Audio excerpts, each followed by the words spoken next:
Dear friends, these days we have been watching the Olympic Games.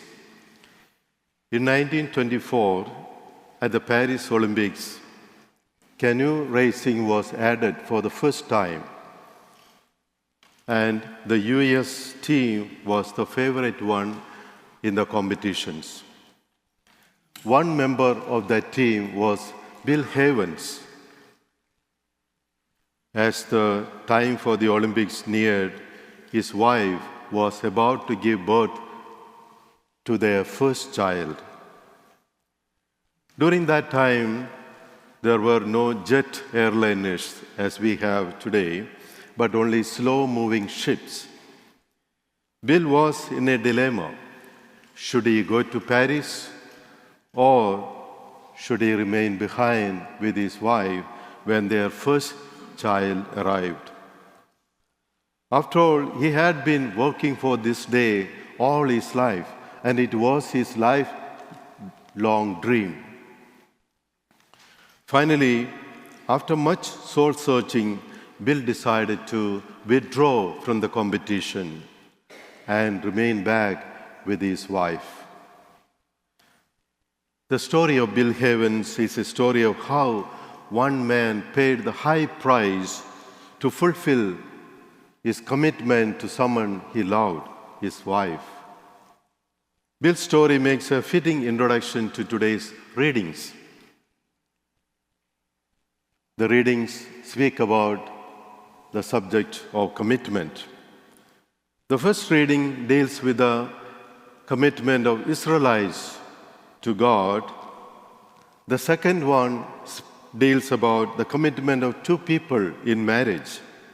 And finally, the gospel deals with the commitment of disciples to Jesus and the difficulty they found in living it out. Today, the gospel is about coming to a decision and sticking by it. Jesus had the rare ability to offer a straight option.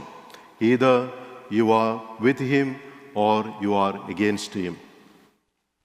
Jesus himself was fully committed to his mission, even if at times his own disciples complained. In a way, it was very hard on them because they could not pick and choose whatever suited them.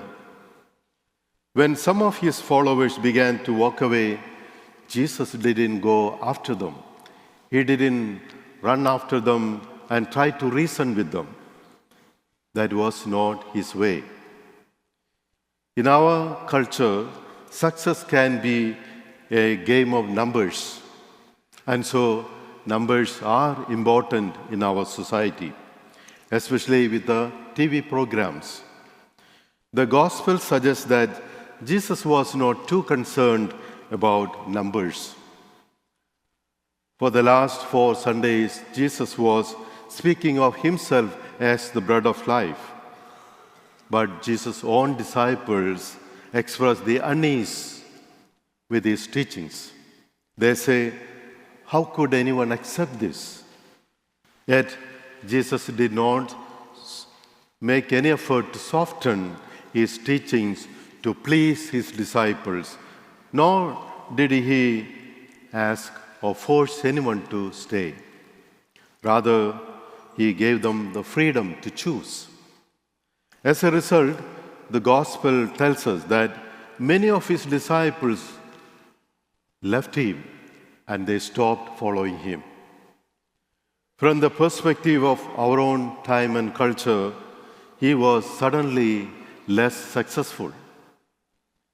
Jesus even turned to his 12 apostles and asked, "What about you? Do you also want to go away?" Peter was the one who stepped up to the occasion and said, "Lord, to whom shall we go? You have the words of eternal life."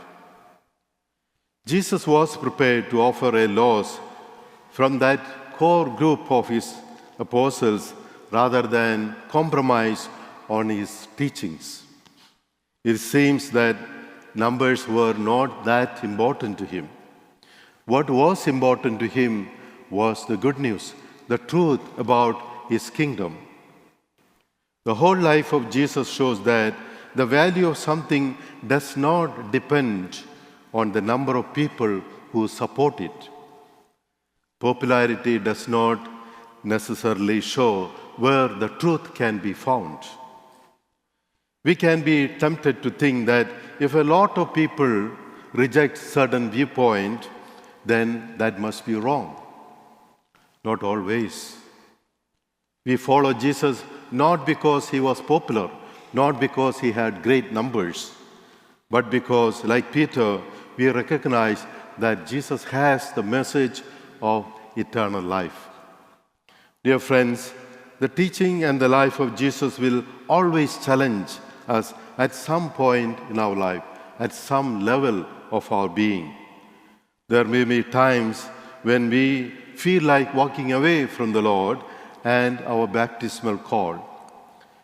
That is why it is so important for us to renew our response to the Lord's presence and his invitation to the Eucharist.